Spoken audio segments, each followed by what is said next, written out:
Good evening and welcome to Generation Movie on a Monday night.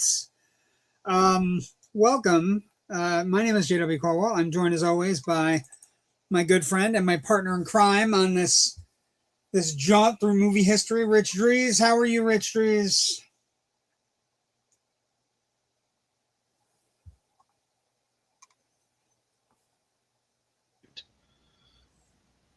Okay. Say that all again. Good evening, everybody. I'm doing great. Thank you for asking there, sir. I don't know why my mic went mute. It opened up when the video ended, and then man, I wasn't touching that. It's like magic. I know. Hello. Let's see what we got. Hi, Joe. Hi, Daisy. Good talk. Hello again. Good evening, gentlemen. Happy 420 to those who celebrate. Okay. I'd much rather see. I forgot to check it out. So the first trailer for Super Troopers 3 dropped at 4:20 Eastern Standard Time today. A very deserving franchise.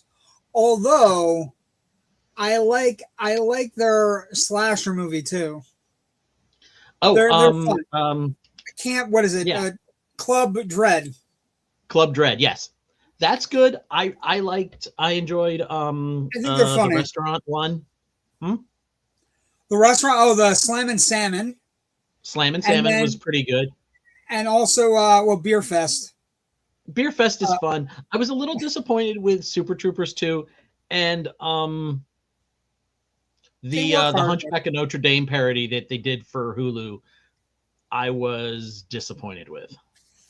That just didn't work for me. Well, you've given me all this research before in the green room. You gave me all this research and stuff I have to look into and see if we can make your wildest movie month like dreams come true. We'll be working on that tonight. We have a banger though. Like tonight, I can't believe it's a movie we haven't done yet. I mean, we're gonna get there, but like tonight we're doing the Ripley episode, the Alien episode. Widely regarded as one of the greatest, if not the greatest, sci-fi horror film ever made. Mm-hmm. We'll get to it, and then next week we will be doing the day after. Wait, where's my banner? Hold on, I got my banner. Hold on. Happy. For you. Come on, buddy. Happy early Alien Day, LV426, or Acheron, if you are a big nerd. Welcome. But we're doing Alien for Alien Day this year. And then next week we are doing, of course, we're doing Aliens, the sequel that took a little bit under the amount of time we said for legacy sequels, but an eternity in the 80s sequels, right? I mean, 7 years between an 80s sequel, a 79 sequel, and an 86. 7 years is like a lifetime. Mm-hmm. Right? I mean, okay. News. First off, you had a very busy weekend. I'm going to put up pictures of you and your mug. I stole them. Look at you, Philadelphia Film Society. Yeah, this is what is happening this here. Is me. Okay. Philadelphia Film Society had their annual Spring Fest, which is about a 5-6 day festival of new upcoming smaller indie films.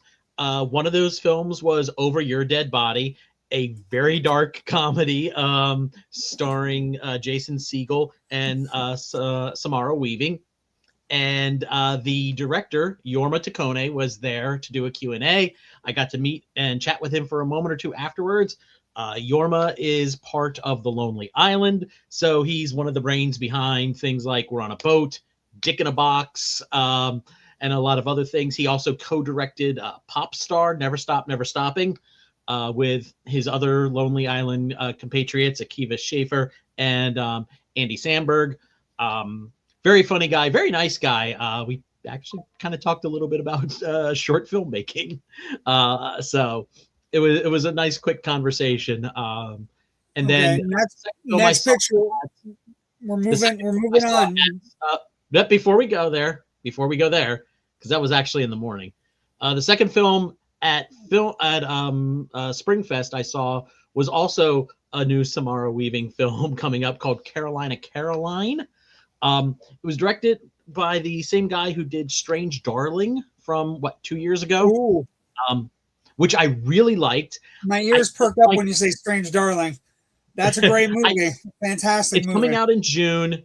I saw it at a film festival, so I can talk about it. I'm not under any kind of embargo. I will say I didn't like it as much as I liked Strange Darling. There's some really good performances there from Samara Weaving and the other lead. What's it about? It's Samara Weaving free. Spoiler free. What's it about? Samara Weaving plays a young woman in a small town who meets a traveling con man. This is like set in the early 90s. And she kind of gets infatuated with this guy, and she wants to kind of like drive around the country with him, pulling small time cons on her way from Texas, where she lives, to South Carolina, where her mother, who abandoned her at a very early age, now lives. And okay, so it's like a traveling comedy.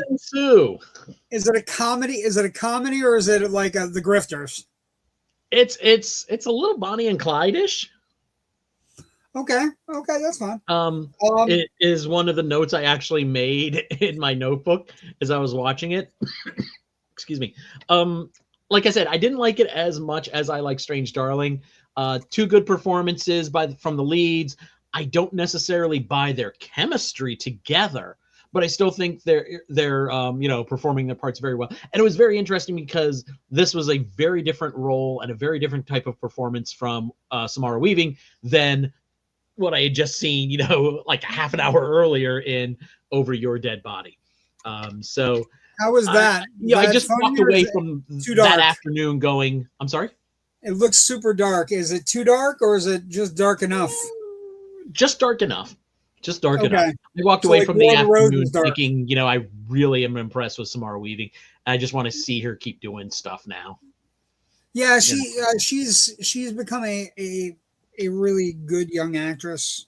Yeah, I'd like to see her maybe break out of some of the genre-y stuff that she's doing and, go to, full dramas and stuff like that. Yeah. So, okay. This was Saturday morning before I even got downtown for Springfest. I was in the Philly suburbs of Ambler, Pennsylvania, at their beautiful Ambler theater, which I didn't put any pictures up online, but I have a couple, here on my phone, and I think I shot a little bit of video. Their place is just decorated with old movie posters and old projectors and old camera equipment. There's a whole gallery where I guess they do meet and greets or fundraisers and stuff like that. That's just like these 100-year-old cameras, 100-year-old projectors. It's absolutely beautiful. But this past weekend, Ambler was doing a 35 millimeter fest, showing a bunch of different classic films on actual. Let me say this: this is the only time I've ever been to any festival ever where they not only before the film starts tell you who's the projectionist, but then the projectionist gets a round of applause before the movie even starts. I love that. I was just like, oh fuck yeah, okay, I'll clap for anybody. Like an actual trained projectionist, yes. Yeah. Oh my god! And I don't know if he was working off a platter or if he was working off of two projectors and flipping at the reel changes, but it was seamless, absolutely seamless. And I've seen, other places that project off of two projectors where you can sometimes catch them with the reel change. But these guys are great. Who's the picture with, Rich? The movie was introduced by, first of all, the movie was 1932 pre-code melodrama called Merrily We Go to Hell, which deals with infidelity, alcoholism, briefly an open marriage, and it's a great film. I'd seen it once or twice before. I hadn't seen it in years. And it was introduced by Alicia Malone, who you see here in the picture with me, from Turner Classic Movies. She does a lot of she's like one of the hosts alongside Ben Mankiewicz and she's a good host. Dave Karger and the others. And she's written a couple of books on like the history of film, the history of women in film, the female gaze, certain things like that. So this film was very much in her wheelhouse. She was there. They had one of the people who write Turner Classic Movie intros also there, introducing a couple of the films. I got to talk to her briefly after the film as well. The movie Merrily We Go to Hell was based on a book, and which I've never read. But she said, and she asked me if I had, though. I go, no. She goes, oh my gosh, the ending is so different. I go, oh, really? How? And turns out, the movie has a happy ending, even though the female lead, played by the lovely and wonderful Sylvia Sidney, who we all know now as the old lady who smokes through her tray in Beetlejuice.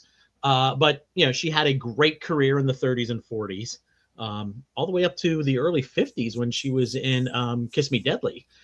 But turns out like her What's character, What's in the box? You say Kiss Me Deadly.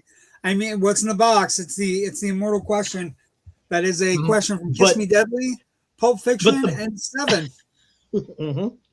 But the original book that the movie was based on, it has a much darker ending. Okay, the movie ends with like, okay, she loses the baby she was pregnant with, but he comes back and he apologizes, and it seems like they're going to fix their marriage and go on and have a happy life. The book, she loses the baby, he comes back, he doesn't come back, she dies, he continues drinking, and within a year, he has entirely forgotten all of that. Everything that happened in the book. Nice. Learning nothing. I was like, clutch. Wow.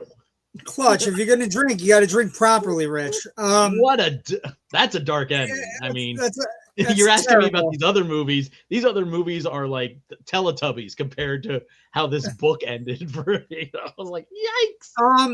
It was also, a little bit of news over the weekend. It was also Superman Day on Saturday, but the big news was this morning. They're starting this little movie they're starting to film, and they put out a logo, and I'd be remiss not to bring up the logo and how cool the fucking logo is, Rich. Yeah, baby. How fucking grand the logo is. Okay, so what we're looking at here is a clapboard that from the first day of shooting on Superman Man of Tomorrow, which electronic is clapperboard that's just sitting on its back. Yeah, but the key here is in the center. And again, I'm not expecting everybody to be the biggest Superman fans, but if you are a Superman fan, you'll notice the Superman logo is there. And then very inconspicuously surrounding the Superman logo are three dots. 3 dots, Rich, and those 3 dots signify the coming of a villain that has been in comic books and been in Superman lore forever. And it's been attempted a couple times on like television, but it has never been put on the big screen. It was attempted. There was an attempt when they were doing the Nicolas Cage, Tim Burton Superman. There were all kinds of things about him, but Brainiac is coming. And apparently, let me ask you a question. Do you Sure. know how long it's been since we've had a Superman film where the villain was neither Lex Luthor nor Zod? I would assume it would go back to the serials, right? Yeah. Like the Superman serial, because like think about Superman 3. Yes. Superman 3. Well, first of all, don't blame you for forgetting Superman 3. Well, no, but technically, actually, the funny thing there is, like, if you say Superman 3, the interesting thing there is the computer that the Richard Pryor character uses was originally in the original script was supposed to be Brainiac, right? So like, but it's not in the final film, so it's not in the final. 48 years. It's just a terrible, scary old lady who's very curmudgeonly, and then she gets turned into a robot weird, and it just goes crazy. But yeah, so that's the big Superman news of the day. But also, it's kind of frightening. 48 years since Superman 3. 45 years. It was 83. 42 years. 45. 42. Okay. 43. We're bad at math. We're good at movies. We're bad at math. Good at movies, bad at math. Good at movies. Also, if you like what you're hearing from us, good at movies, bad at math, Rich Drees and JW Colwell Monday nights. Generation Movie, we air every Monday night. We do it at 9 o'clock on Monday nights.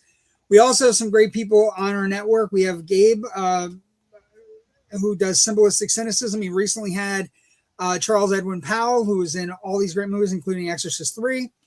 He just found out about all the controversy about Exorcist 3 because he was one of the people that played Jason Miller, who was like Peter Blatty didn't want him in the movie. Like, just an incredible show with interesting stories. We also do Loud Nerdy on Tuesday nights, me and a couple other guys, Joe Ridgely, Jerry Kimura of the band Slapjaw, and occasionally Raven, who's delightfully difficult. And then the guys have the show Untrained and Unscripted with Ryan West and Joe Ridgely, Thursdays bi-weekly. But I have it on good authority that show is going to go back to its original moniker, which has some sway in the podcasting community, called Technical Defects.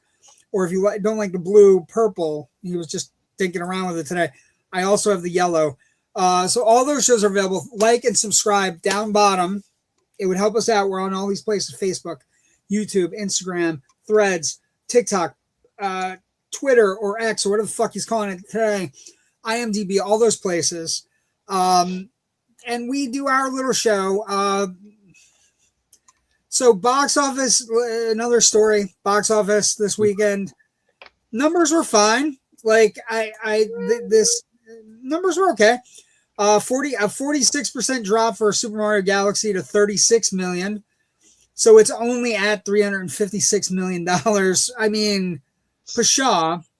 But the other thing about this is Super Mario Galaxy and Project Hail Mary are making so much money that they're not allowing other movies to open, which is an interesting phenomenon, right? We have two movies that are absolutely dominating the marketplace, because this weekend also Project Hail Mary grossed 20 million, so it's only 16 million off of Mario Galaxy. It's been in release 31 days. So that's impressive. It's only a 15% drop from last week. Project Hail Mary is like the little engine that could. Now, it doesn't have as much money as Super Mario Galaxy, but it has the kids in the business would call legs. My dad would call legs, would say legs. Yams. Yams. Yeah, they have dams. Also opening this weekend. We're going to talk about it on Loud Nerdy tomorrow night, but I did a review on Friday. This movie here, Lee Cronin's The Mummy. You may ask yourself, Rich, who is Lee Cronin? And I would say he is a guy that has directed an Evil Dead movie, but that is not the reason his name is above the title. He is not John Carpenter either, which is also not the reason his name is above the title. But it is the idea that Blumhouse and Atomic Monster had him put his name above the title so that they could kind of like, The Mummy's in separate itself from. Yeah, it's deciphered from other mummy movies. That being said, Rich, it's the least mummy movie you're ever going to see. It's got more in common with Evil Dead and The Exorcist than it does with, Brendan Fraser's Mummy, Tom Cruise's Mummy, or even Boris Karloff's Mummy. And it's gory. It's gory as hell. I went with Jerry, actually. We had such a good time. We had dinner, we broke bread, and then we went to see the movie with him and his family. And it's gory and creepy and fun. But what I would say to you is the problem I had with it as a horror movie fan, there gets to a point where the family is just letting this kid stay with them, and there's clearly something wrong with her. And so the parents decide, yeah, that she's going to stay. But they have 2 kids. They have 2 other kids, Rich, and a grandmother living with them. And they're like, we should let her stay. The whole family. Well, it reminded me very much. There was an old Eddie Murphy. Yes. Yes. An old Eddie Murphy. Lovely house, baby. No, it's a lovely house. The kids are playing out in the front yard. The chandelier is beautiful. Get out of the house. Too bad we can't stay. Right. And so basically these people just allow this kind of thing to just fester. And so I had a problem with kind of like with getting over that. Does that make sense? Like if you're sitting there in the audience watching a horror movie and people are acting so dumb that the audience is going, wow, that's fucking dumb. Now it's creative. I mean, and I dare say it is a trope that some horror movies have to have some people. I don't want to say it's quite, an idiot plot. You have to be an idiot for the plot to keep making going. bad decisions. No, I agree with you. We need people making bad decisions. But there's a fine line between we have 2 kids and a grandma living with us, and little Katie is floating 5 feet above the bed. There's a very small distinction. Like little Katie punched her grandmother in the face. But like I said, I think Lee Cronin's good. They made the announcement today. He's got 2 things going. So he's kind of like, he's working on something called Spiral. Lee Cronin's working on something called Spiral, which is like Irish folklore tales. That is one of the interesting things about the Lee Cronin's Mummy. It is not a traditional mummy. It is a folklore kind of a story, an Egyptian folklore story. So I did like that a lot. I'm not going to lie. I like that. In the last half hours, like 2026 horror movie batshit crazy, which is fine. Everything gets stuck to the wall, including people. But he's also working on, he has another movie coming out. I think it's called Bag of Bones. And then the dropper today was that he made mention that one of the things floating around by his plate in Hollywood is that he has floated the idea that, now that he's made an Evil Dead movie and he's made a Mummy movie, he has floated the idea that he would like his shot at Freddy Krueger. And this is a really good young horror movie director. And if it wasn't going to be Zach Kreger, I would say Lee Cronin taking a shot at Freddy would be fine. We haven't had a Freddy movie in almost 20 years. Oh my God. And the last Freddy movie was it was okay, but it wasn't good.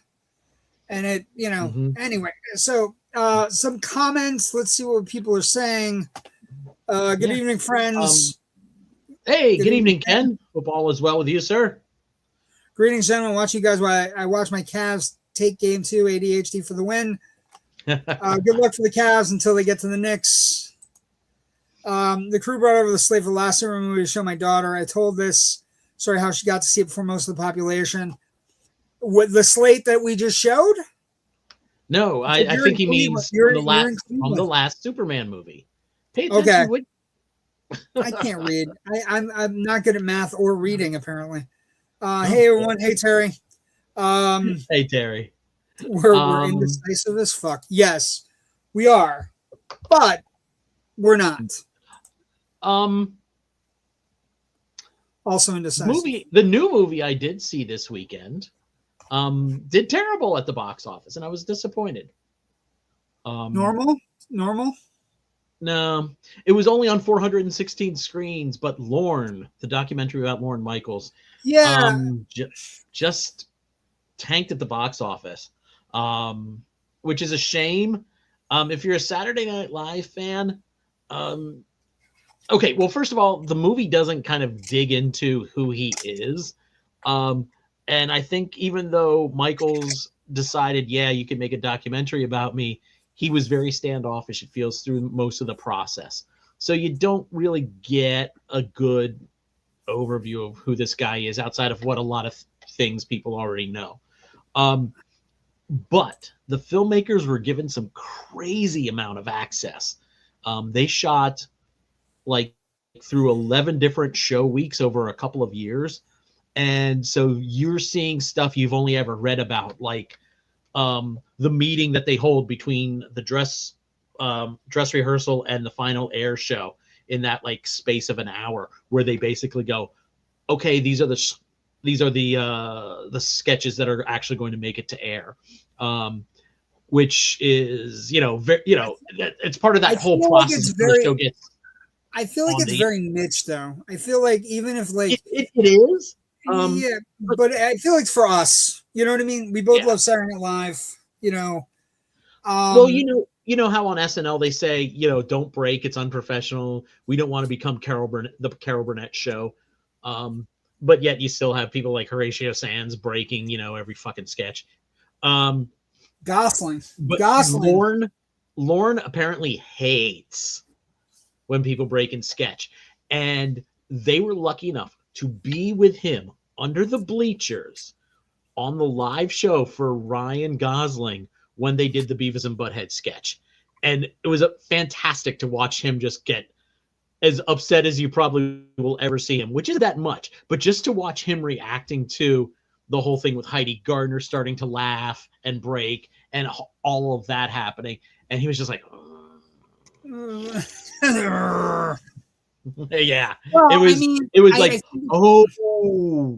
that's the moment I'm glad this movie exists. Well, like, I'm sure, like, it looks great. And I just, it's one of those movies that, like, if they streamed it tomorrow, everybody who's a fan would watch it. Like, getting out and getting to a theater to see it, depending on how busy you are, that's a tough sell. You know what I mean? True. But it did fine for it. It didn't do good. But a lot of it, like I said, the interesting thing about the box office is right now you have three movies that are taking up a lot of air. The drama also only dropped 44% this week. That movie's at $39 million. That movie cost nothing to make, Rich. That movie cost nothing, and it's doing well. It gives us hope that we're going to get more kind of mid-range comedy dramas and comedies. Yeah, that's why I'm hoping something like Super Troopers 3 does well. I mean they have their core fan base, but I think with Disney kind of putting their back into it a little bit through Searchlight, maybe it'll get some people out to see it, and keep that ball rolling for the mid-range $20 to $50 million film. Get those out there, man. Those used to be the backbone of the industry, not the big blockbusters, but movies that didn't cost that much, but still a lot of people came out, still turned over a nice little tidy profit to keep going in case you had a blockbuster that just bit the bullet or something. So I have interesting stories as we progress through tonight, and we get to our movie of the night, which is Alien, this movie right here. So when I was 5, story time, Rich. When I was 5, my dad got a day off and took me and my mother to see Alien in 70 millimeter. I was 5. There were 3 seats left in the theater, Rich. 2 in the second row and 1 in the front row, and I got put in the front row. I have never been to the bathroom more in my life. But one of the things that doing this movie tonight, rewatching it and everything, I tracked down the theater I was in. Ooh. Yes, you sent me that article. I sent it, yeah. So what I found out was okay, so we're gonna get into it. It'll be part of the box office segment, but let's talk about production.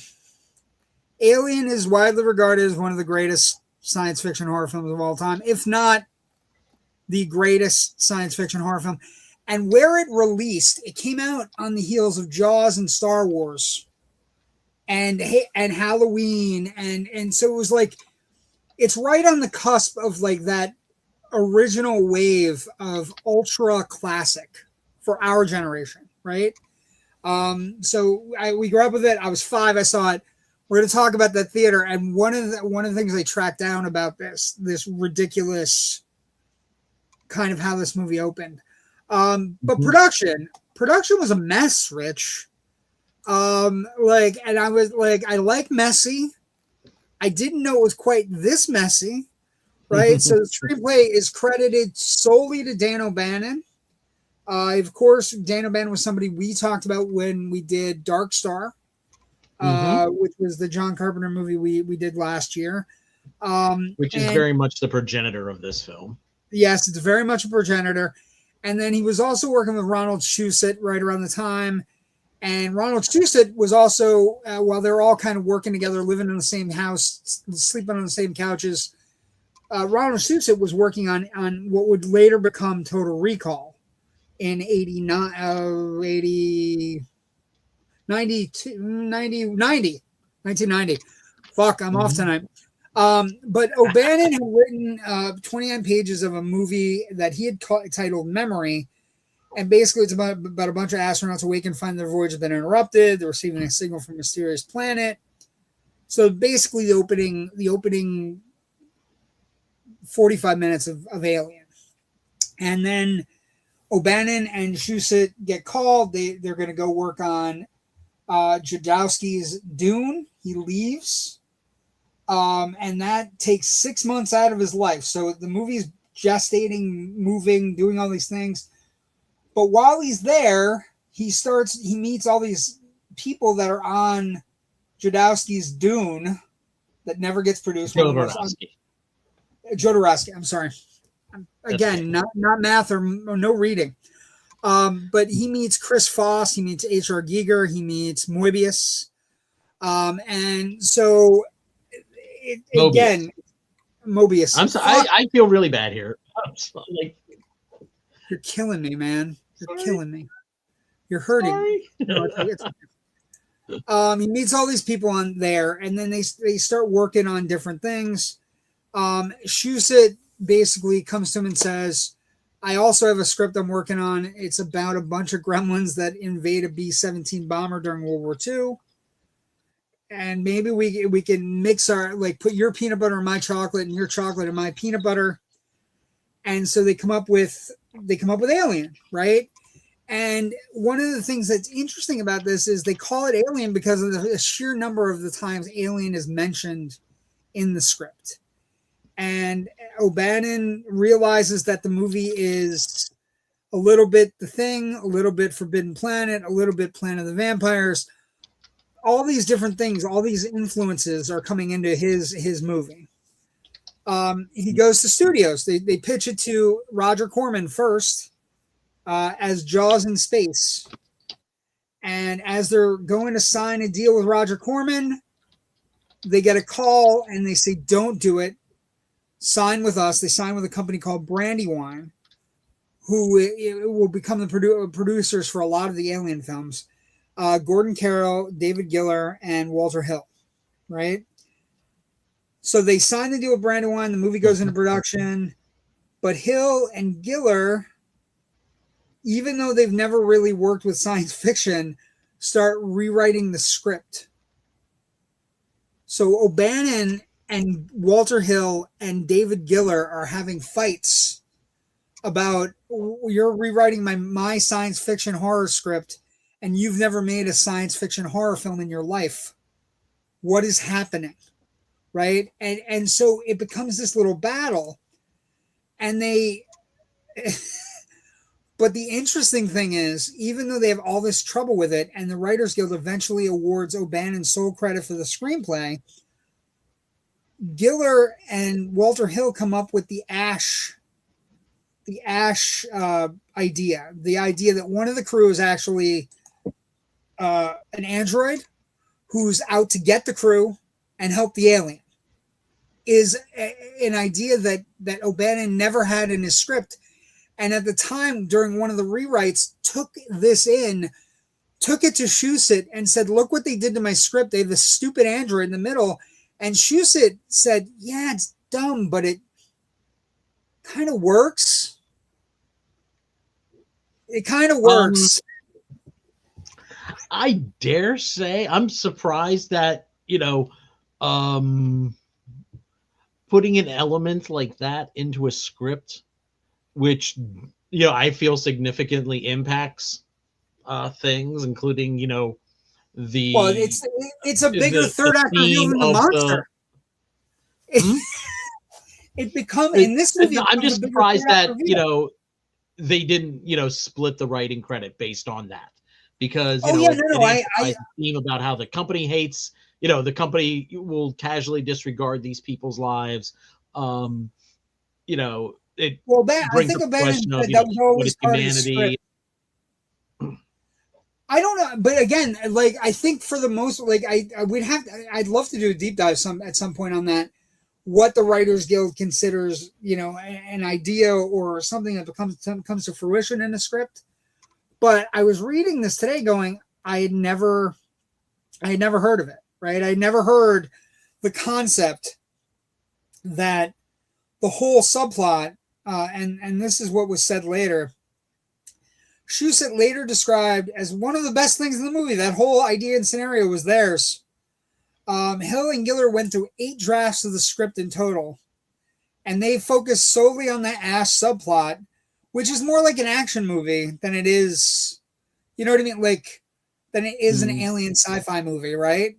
And then they worked on fixing some of the sequences with the down ship, right? The space jockey ship.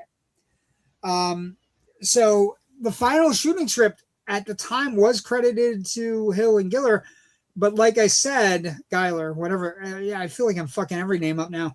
No, but Giller O'Bannon got O'Bannon sole credit for the script.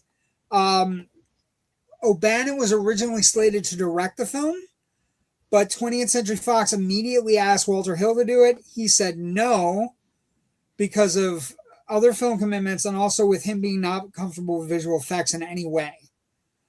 They then approached, here, listen to this list, Rich. Tell me which one you want, which alien movie you want to see. Peter Yates, John Borman, Jack Clayton, Robert Aldrich, and Robert Altman were all considered for this. And Altman would do the 2 dinner sequences really well, and I don't know what his everything else would be. Well, and the funny thing there is, like you said, it'd be incredible for some of the sequences, and then I don't know what would happen. And O'Bannon and Shusett and Brandywine at the time, that entire production team, felt that those guys would not take the film seriously, would consider it a B movie, like they were slumming, right? They also at some point asked Steven Spielberg to take a look at it, but he took a look, but he was working on something else, Rich. We could have had Steven Spielberg directing Alien, but he was too busy with 1941, Rich. Which, that's crazy. That's movie with history, apologies baby. to Eddie Deason. I'm so sorry. I don't know why we wound up with 1941. Yes. But anyway, he passed. They then, all the people, Brandywine, Geiler, Hill, Carroll, they had seen Ridley Scott's The Duelists, which is a great movie, and they made an offer to him, and Ridley Scott said yes immediately. When he went to the meeting with Fox and Brandywine, he had storyboards already created. Fox was so impressed with the storyboards, they doubled the film's budget. All the storyboards include designs for the ship, the suits, that basically he called, the way he described it to Fox, that got under Fox's skin, was the spaceships and the suits and everything are a combination of 2001 and Star Wars. Although when Ridley Scott talked to them, he kept on saying, though, just so we're clear, though, this is clearly a horror movie in space. This is not 2001, and it is not Star Wars. It's a haunted house. And it's a haunted house movie. And then what he used, he goes, it's Halloween or Texas Chainsaw Massacre in space with a big creature. And I'm just like, all I can think of is The Player when people come up with interesting things. The casting for this film was crazy. They had a lot of people lined up.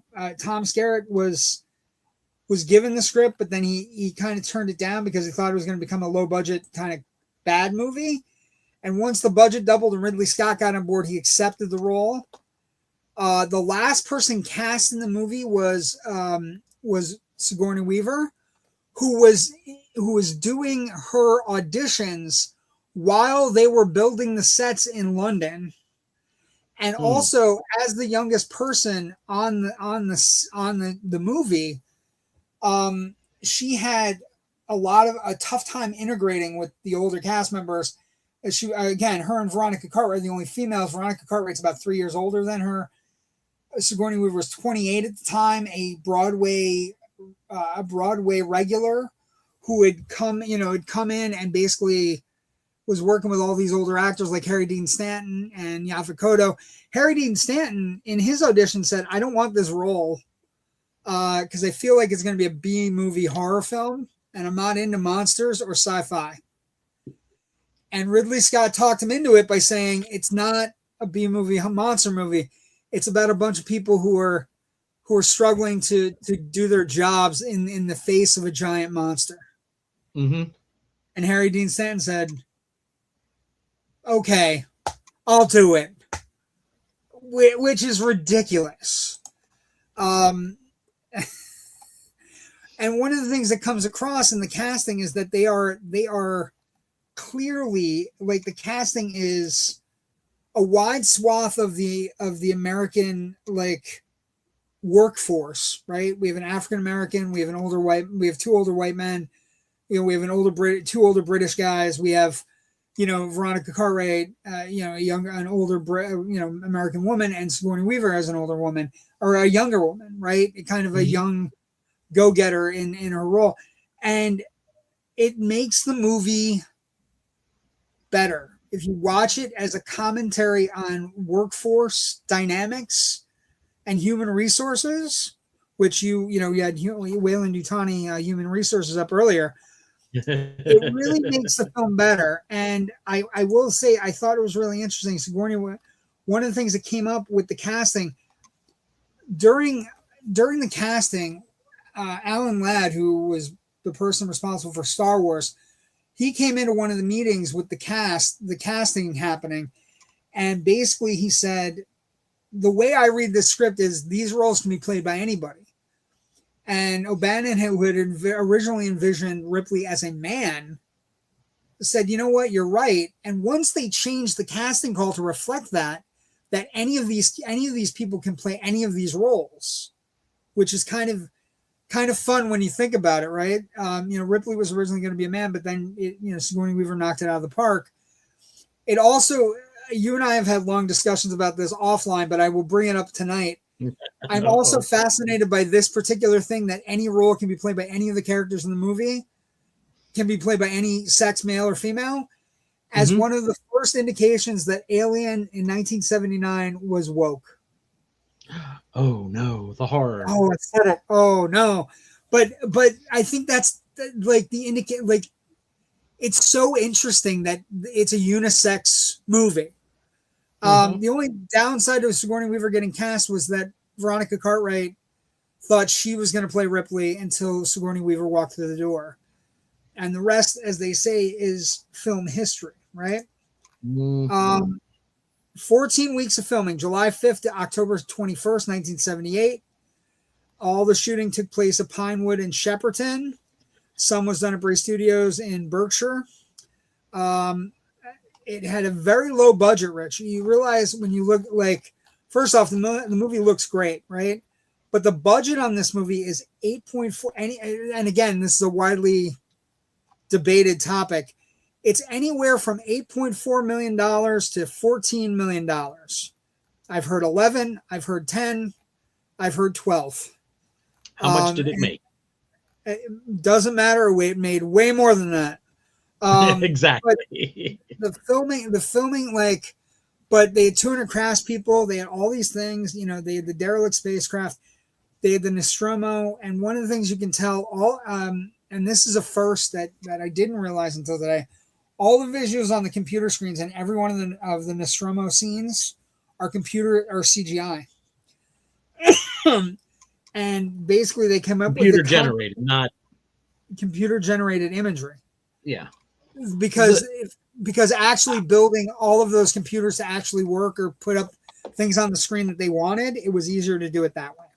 Yeah. It's all early, very early. We would call it CGI now. It wasn't, I don't think the term was in use back then. No. Just computer graphics. Yes. Actual computer graphics, not animated to look like computer graphics that you do see in some movies. And then, Rich, last thing in production, we had a music fight. Never thought I'd say that on our show, but we had a music fight. Jerry Goldsmith got into it with the editor of the film, and the editor of the film was Terry Rawlings. And when they're doing the post-production, they're editing the movie together. They had a patchwork score that wasn't Jerry Goldsmith's final score for the movie. And so as Ridley Scott and Rawlings are editing the movie, they had a patchwork score to work with. And they started queuing things up based on the music they had with them. And one day, Jerry Goldsmith walks into the booth and says, "That's not the music for that scene." And Terry Rawlings was like, "Yeah, this is the music we've been working with." And so there was a bit of a fight, but it ends up that Goldsmith keeps the music where he's going to keep it. Scott and Rawlings keep this cues and rescored several sequences to match the cues. And then Goldsmith got pissed about it, and you could see that I was sort of like going at the opposite ends of the pole with the filmmakers during this movie.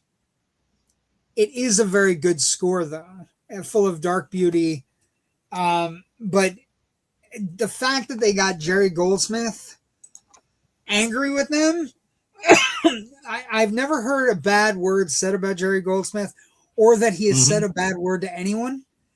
And these two guys had Jerry Goldsmith mad at them. I mean, so I never knew. We had script fights. We had all kinds of fights. I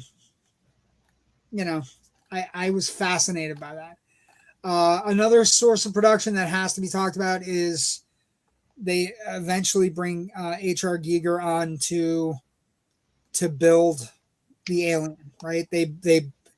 They basically create a life form and have him create the 3 stages of the life form, and it becomes the stuff of legend, even though at the time Fox thought his shit was way too dark.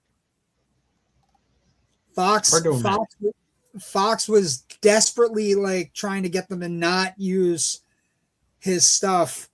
And I was looking through, it's fascinating how much, how much is just Giger's work and him taking the work and kind of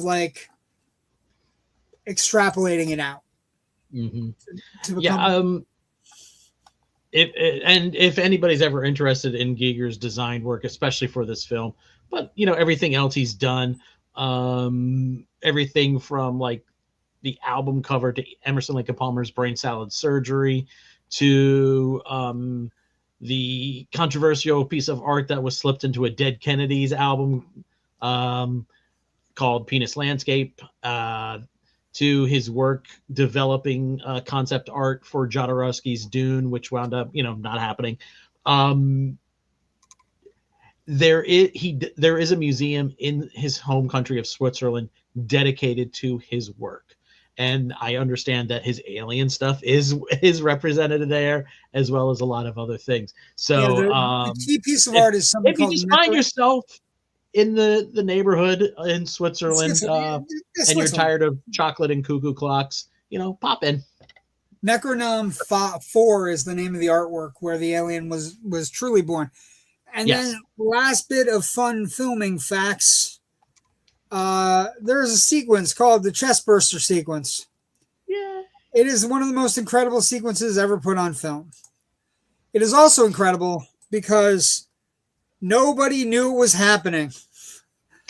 They had an idea. They played with the puppet. They had an idea of how things were going to work, but they added blood and everything.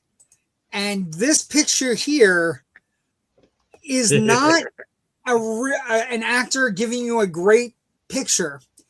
It's an actor who had no idea what the fuck was going to happen. And I find it fascinating because they played with this little guy right here. That's little chestburster guy. They played with him on set, and they were like, "Oh, this is cute. How's it going to work? It's going to come up through the table. It's going to go through John Hurt." But there are stories. There are incredible stories of when the actual surprise, the intense sense of realistic blood and everything that happened, creating one of the greatest moments in film history. So intense was the scene. Veronica Cartwright gets hit right in the fucking face. She gets hit with the first big blood splotch out of the chestburster. And at that moment, Veronica Cartwright, the person, had a brief hysterical meltdown in real life. Tom Skerritt talked about the scene. What you saw on camera was the real response. She had no idea what the hell happened. All of a sudden, this thing just came up. The creature then runs off camera. An effect accomplished by cutting a slit in the table for the puppeteer to stick the stick through and run. Right, exactly like Spaceballs, right? But Veronica Carr, if you watch the scene, Rich, they are so not ready. And in many ways, Rich, they are an audience stand-in at that point. The audience wasn't ready. Now, I will admit that I think the idea of springing some shit on your actors to get an in-the-moment response can be seen as insulting to the actors. Like, you've hired them to act. Let them act. Don't let them react to something they think is real, or don't scare them with a gunshot being fired off camera like you're Friedkin doing The Exorcist because you're a maniac. I just found this fascinating. Again, but at the same time, it's hard to argue with the results that we get here. So, yes, as a director, I'm like, it looks really good, but I think it's really good. I would never do that. I'd never do that. But God, it looks. Yeah. And again, look at the face on the three actors, and like Harry Dean Stanton looks like, what the fuck am I doing here? Tom Skerritt's like, it didn't do that before. And Sigourney Weaver's like, oh my God, I've never seen anything like that. It's an amazing. You also run the risk, I just realized this, of some a-hole like me who would just burst out laughing. Like, that's fucking hysterical. And just blowing the whole thing. You realize, Rich, it was one take. Yeah. Like I had realized, I had thought about the concept. Cameras on it, but yeah. With one take. It's one take. And again, the person you want to watch are any of the actors. Don't focus on the chest burster. That's not what you want to focus on. You're going to see him later. He's going to get bigger. He's going to be cool. He's going to grow up.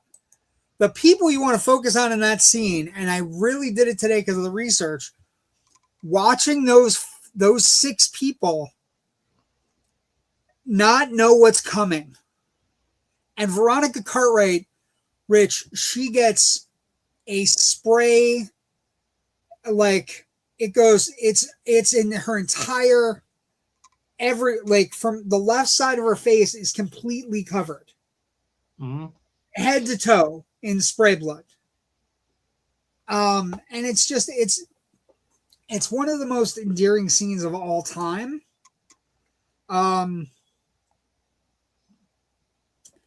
in many ways, many people think that.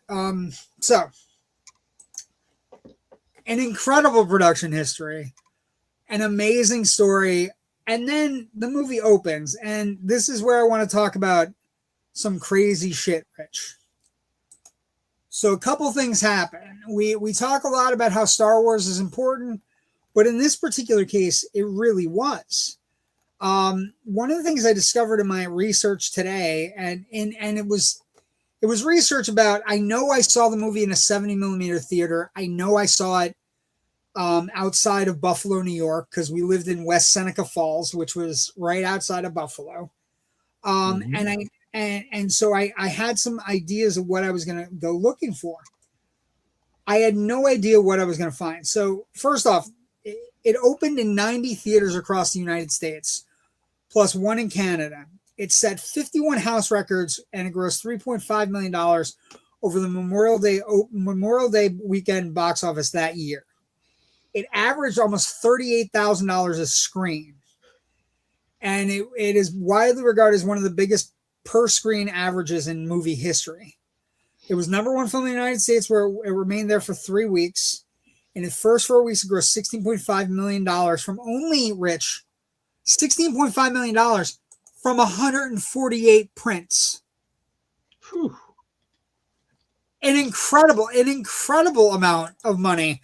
And then what I found out today was, Rich, this was part of something that Fox had set up, and I go looking for it. I apparently saw this movie in a theater in Buffalo, New York, Cheektowaga, Buffalo, called The Holiday 2. I saw it on opening weekend. I know I saw it on opening weekend. I know I saw it in 70 millimeter. So all of the 91 original engagements of Alien were in the deluxe 70 millimeter wide gauge format, a record of large prints made for a single distribution launch. It was a launch that was basically set up by Fox as a special event. They had used a similar release pattern 2 years earlier with Star Wars. But for Alien, the company amplified the scale of the initial launch, increasing the number of initial engagements, using the 70 millimeter prints as ways to entice people in. And basically, at the time, they were fighting with exhibitors about, exhibitors said people don't care what you see a movie in. They just want to see a movie in theaters. And again, this proved the strategy wrong, because the 70 millimeter prints of this movie, Rich, outgrossed the 35 millimeter engagements. People were searching them out. And actually, I found this out. This is a strategy that Fox would later use for initial engagements for big movies and emphasizing presentation, with The Rose and also in 1979, Empire in 1980, Empire Strikes Back, Quest for Fire in 82, and Die Hard in 88, and Edward Scissorhands in 90. So this is a thing, this particular release strategy, Star Wars Alien, Star Wars Alien, The Rose, The Empire Strikes Back, Quest for Fire, Die Hard, Edward Scissorhands were the only Fox films to ever use this strategy. Incredible. And it was all because I went down a rabbit hole looking for the theater where it played that I saw it in. And it paid off for every single one of those films. They all did very well. Right. And also, like, so then it again, this schedule is utterly incredible, right? It starts out 91 screens. It then goes to 500 screens. It eventually gets to 1,750 theaters across the country, 6.9 weeks average per theater. Budget on the numbers is 10.7. So again, another weird budget number, anywhere from 8.4 to 14 million. And it ends up grossing $65 million in 1979 dollars, which equates out for inflation to $278.2 million, which is right around, to put in perspective, Project Hail Mary just hit 285. So right in line. But I was amazed at this. I had read about it, but I had never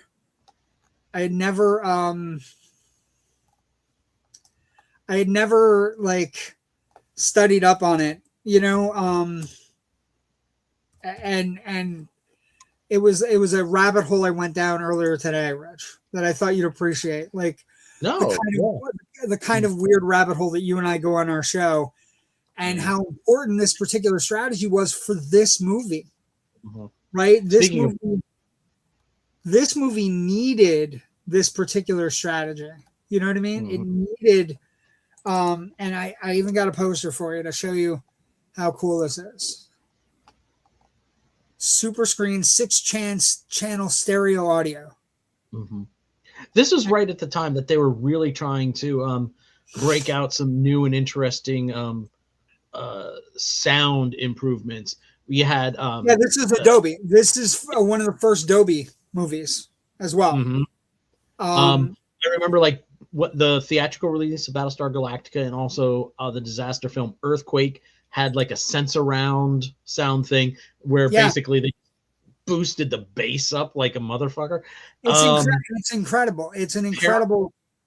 Paramount was experimenting with it was called Vista Sound, because I'm thinking about writing an article on it because it didn't get a whole. It was like Raiders of the Lost Ark, Dragon Slayer, and like one other movie they released in Vista Sound, which was like a number of speakers in the horizontal plane, and then one above you.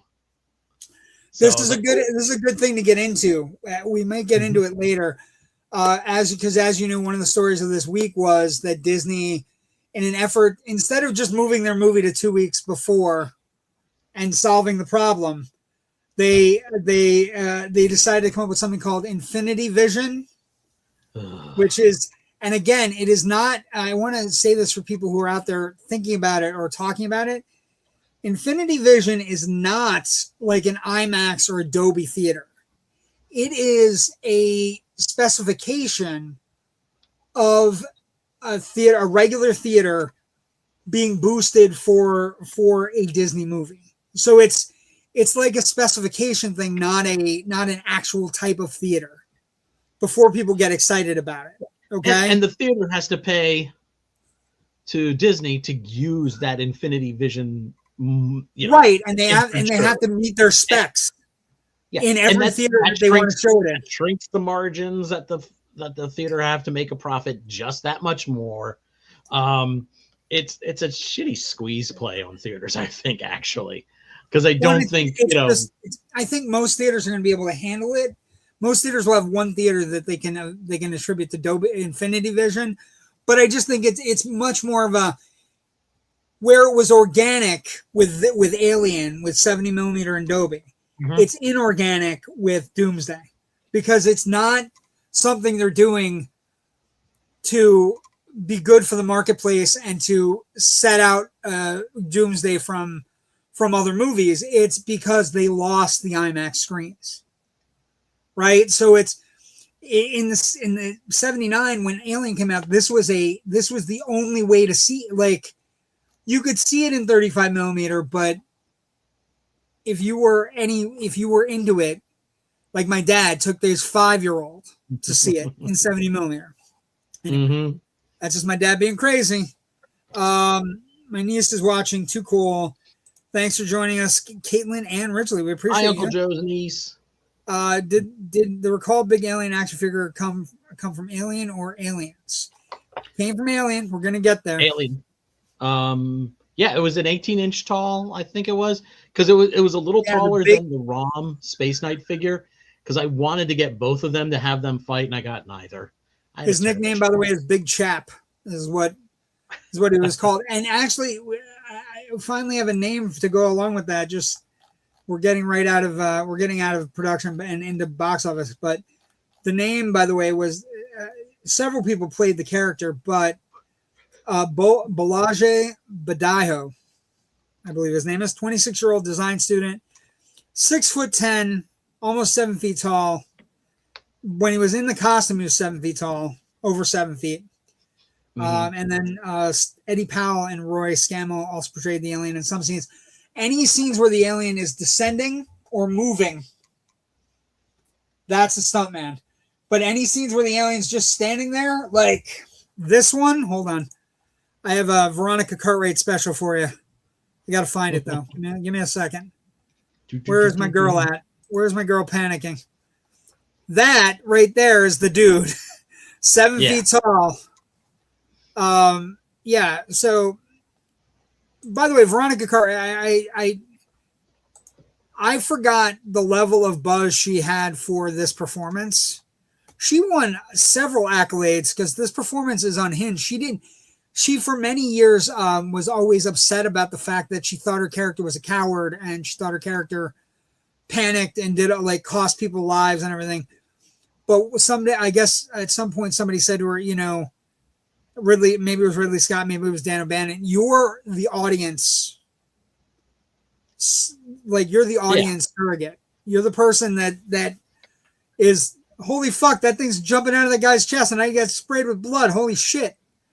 You're the audience surrogate. Let's talk about, I was reading some places, critical response then and now, I was reading some places where they said it was not well received. And I was like, well, that's crazy. If you look on, we like to use Rotten Tomatoes just as an aggregate place. It's at 93% on the Tomato Meter with 209 reviews. Again, the more interesting reviews are the people who don't like it. I also, Rich, in preparation for this, it came up in my feed on sneak previews. Every once in a while in my feed, I get old sneak previews, and I got the one with Alien, and it was absolutely incredible. Siskel and Ebert talking about it. Also, the audience meter is 94, which gives you some idea. With over 250,000 people talking about it, this is one of those rare situations where the critics and the audiences are intertwined.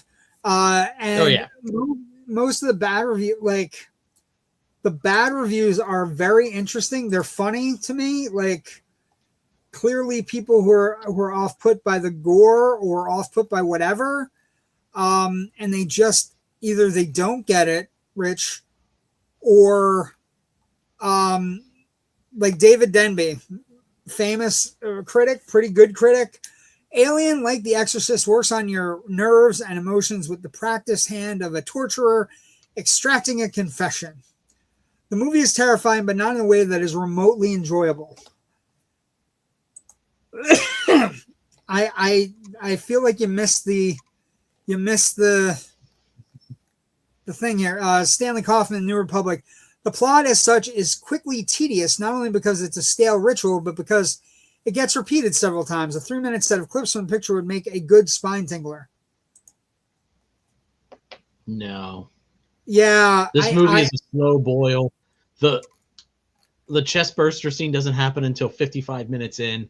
You need this. This is perftly paced. And it's an hour. It's an hour and 56 minutes. And what I would say is the chest burster scene, when it everything is methodically paced, and it's so well paced that it may seem to you like it's a longer movie, but in reality it's not. It's moving. I was watching it today, right? And you're like, you get to a certain point, and you're like, oh my God, we're already, like, Dallas is about to die. Like we're already there, right? Mm-hmm. We're already.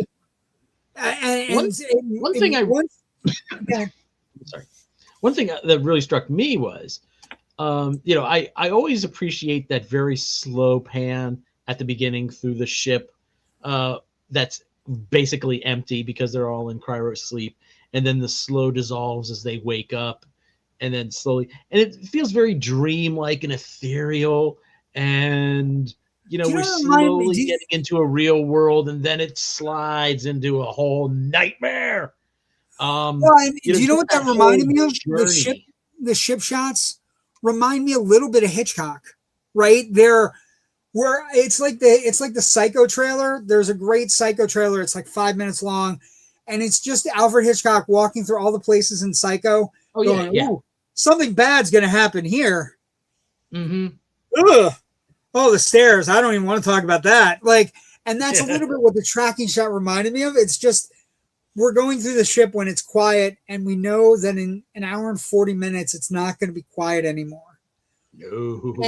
And and like I said, I think the performances are all stellar. Like everybody's really good. Yaphet Kotto and Harry Dean Stanton as like the everyman who are like bitching about their paychecks. We have worked with people like that every day. I could stay for a little bit longer this weekend, but I'm going to need to get paid. Right? I signed a contract. Shit, I didn't know. I forgot I signed a contract. You're right. I do have to go to that SOS. I also am enamored with, like, I know I've always been enamored with Sigourney Weaver, but it is for a 1979 female protagonist role. She becomes the person that survives the movie, but she is doing shit early in the movie where she's questioning men. She's all up in their business. Like, she gets into a flat out fight with Tom Skerritt, who's just trying to walk away. And she closes the fucking door on him.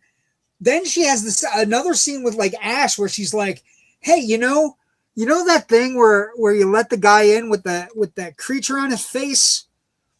And I told you not to open the fucking door and you did it? She's strong from the get-go. Like, I remember that, but I also like watching it in practice. And she's so strong from the get-go as a character. She knows who she is. She is giving orders, talking people like, well, we can't let him on the ship for 24 hours. Just open the door. We need to get him in the sick bay. No, I'm not going to do that.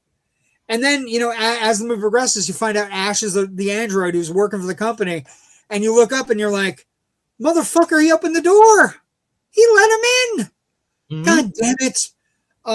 But that's great. The chestburster scene, everything you've heard about how great it is. It's a marvel of cinema filmmaking. It's intimate. You have these people sitting around a table breaking bread, and then John Hurt gets wrecked, and it's terrifying. And the set design is amazing. The visual effects are incredible. Like, it is one of those movies where you go, does it stand the test of time? Yes. Does everything that you remember or seen live up to everything you remember or seeing? The answer is yes.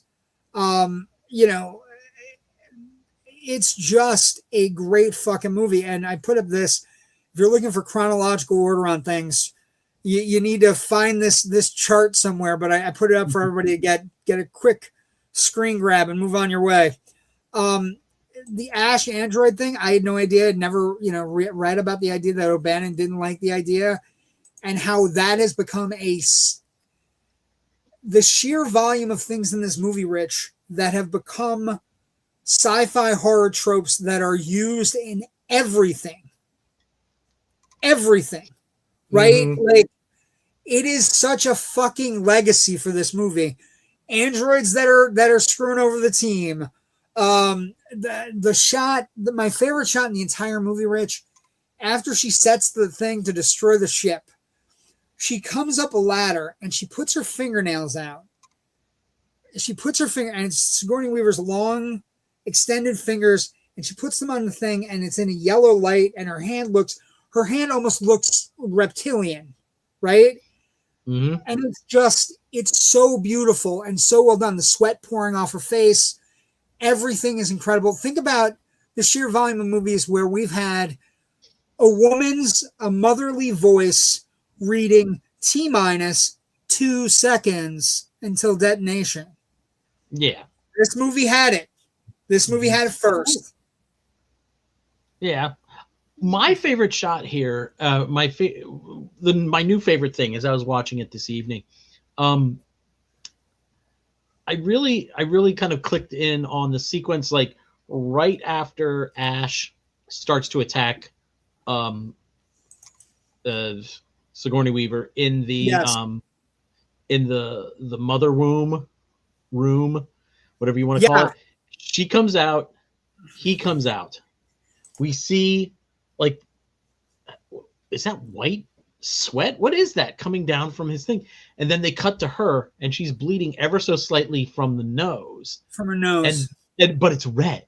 And that's kind of like the visual language of he's bleeding. He's bleeding white. Something is different about him. And that's how, and then they cut back to him again. And that I was like, wow, that's really a clever way to kind of give that first little hint before, they eventually, whack his head off. That fight is brutal. Oh God, yeah. That fight where he is tossing Sigourney Weaver around until eventually Yaphet Kotto shows up, and then he starts fucking Yaphet Kotto up, and then Yaphet Kotto just gets done with it and hits him with the fire extinguisher, and it creates the mess that becomes ash. But like everything about like the casting is perfect. It's got a lot going on in its head, right? There are these space truckers. There are people that have been screwed over, gained over the system. First off, what type of people agree to work for a company to go out in the middle of nowhere and dig up ore to bring it back? It's going to take 7, 8, 10, 12 years of your life, right? And so you have all these things working together, and the movie it is a complete, like everything about it is perfection. Like it's, now, and again, the interesting thing we're going to get to is that, we haven't talked about the space jockey, the intricacy of the sets, the fact that this picture here, Rich, the filming is so great on this movie that you look at this picture and you go, look at the size of that space jockey compared to these adults. And then you realize that none of these people in the picture are adults. Nope. They're kids. 3 kids. 3 kids in spacesuits. Simple forced perspective. Love it. Simple forced perspective that will be used later again. And this is a star-making performance.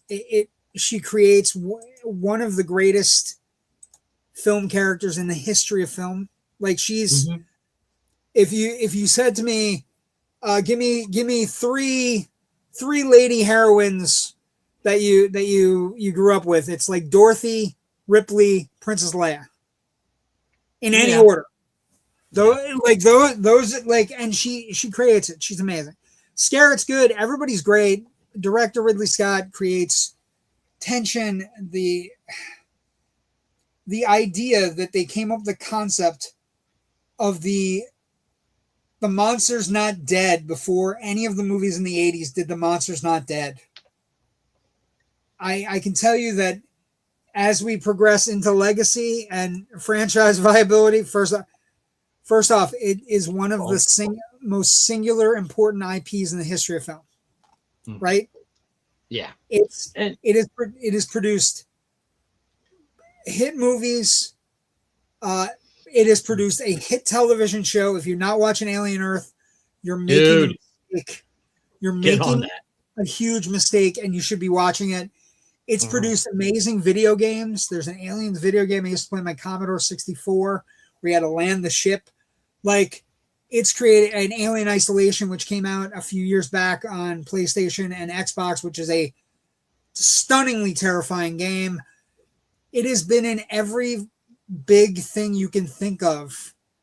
And then it produces other movies. Like, the franchise itself is one of the most financially viable franchises ever, and up until the point where they started screwing around with bad ideas like Alien vs. Predator, we've had successful in the last 2 years for this franchise. Alien Romulus and Alien Earth are 2 of the most successful versions of the franchise we've ever gotten. So in 79, when this movie comes out, in 86, when Aliens comes out, those 2 movies are so fucking good, Rich. They inspire filmmakers from other generations who are now getting to play in the sandbox. And I look up and I just go, my God, man, the sandbox is grand. The sandbox is glorious. And, every once in a while the franchise doesn't get made. But I would also say that the viability, the legacy of the movie is not necessarily the franchise itself. The legacy is this Ripley, along with Leia, along with Dorothy, along with all of the great, Betty Davis from All About Eve, right? Ann Baxter, right? You know what I mean? Like all of these great female heroines that Ripley is one of the touchstone for our generation, right? We're older. She's one of the absolute touchstone characters. She's one of the greatest film characters ever put on film. And when we get to next week with Aliens, everything that happens in this movie gets multiplied out, taken in a new direction by a new director, and she gives one of the greatest single performances in sci-fi movie history. Right? It's her performance as Ripley, and everybody that shows up in next week's movie. The legacy is so important to female. Like, if we don't have Ripley, we don't have Ready or Not. If we don't have Ripley, we don't have Buffy the Vampire Slayer. Like the legacy is so important to pop culture. The idea of praying at the Ripley altar is a viable one. Yes, yeah, and we'll get more into that because I think so much of the legacy of this franchise is built upon the fact that Aliens succeeded. If Aliens had tanked, none of this would. Right. I think the other side of that, right, as we finish up tonight, the other side of it, it's not just that Alien succeeds. Alien succeeds and is completely different in every conceivable way. Mm-hmm. Right? And you just you look up and you're like, incredible, absolutely amazing. So we're gonna talk about Aliens next week. That's next week's movie. You got Hicks showing Ripley how to fire a pulse rifle. Mm-hmm. You're gonna show me everything. If you're gonna show me everything. Where can people find your stuff, Rich Drees? All my writing can be found at filmbuffonline.com. We've got a Facebook page. You can follow us there where we let you know when new stuff goes up, as well as kind of let you in on some fun stuff like, this date in history, things like that. I can be found on the socials at FilmBuffRich on Twitter, Threads, and Blue Sky. And that's it. Well, JW Movie Guy on Facebook, Twitter, Instagram, Threads, Blue Sky, IMDb, all those places. JW Colwell, Movie Guy. We also do our show every Monday night, Generation Movie. Next week will be Aliens, like I said, a movie 7 years in the making, which is a long time in 80s sequel history. Main reason why we do it. We also have great shows from Gabe, Symbolistic Cynicism. This episode, talking about The Exorcist Part 3, one of the best episodes Gabe's ever done. And I say that in no uncertain terms. We also have Loud and Nerdy. That's tomorrow night. Tomorrow night, we actually have a very, very big guest coming on. And I got to get the picture because I fucking forgot it. But I'm going to get it. Give me a second. It's been a bad night for me. It's been not a no good, very bad night for JW. Like, just not bright tonight. Tomorrow night, Loud and Nerdy, we have an exceptional guest. His name is Robert Dunn, and he has been in a lot of things. He's been on Criminal Minds. He's been in a great horror cult film called Cannibal Comedian, and he's currently gone viral because he is doing a spoof parody of a podcast called The Necessary Conversation, which is a podcast about two kids dealing with their parents who are both MAGA. And he has done it where he is playing all of the characters, the two kids, the two parents, and he is doing it for pop culture. So imagine, if you will, two parents who are in a cult who are fighting with their kids about Rita Repulsa bringing putties to the valley, or Spider-Man not really being a problem, but maybe because he's a communist. Fun stuff. It's amazing. The virals are so good. it's, you know, he did 101 Dalmatians and he cracked me the fuck up because the dad was supporting Cruella. They're her fucking puppies. She can make a coat if he wants. And so Robert Dunn's joining us tomorrow night. I'm super excited about that. And then thank you for joining us tonight. Thank you for joining us for Alien. Next week, Aliens, one of the greatest sequels in the history of film. Like, just totally different, amazing. Thank you for joining us. Everybody have a great night. Go see some movies. Got Michael opening this weekend.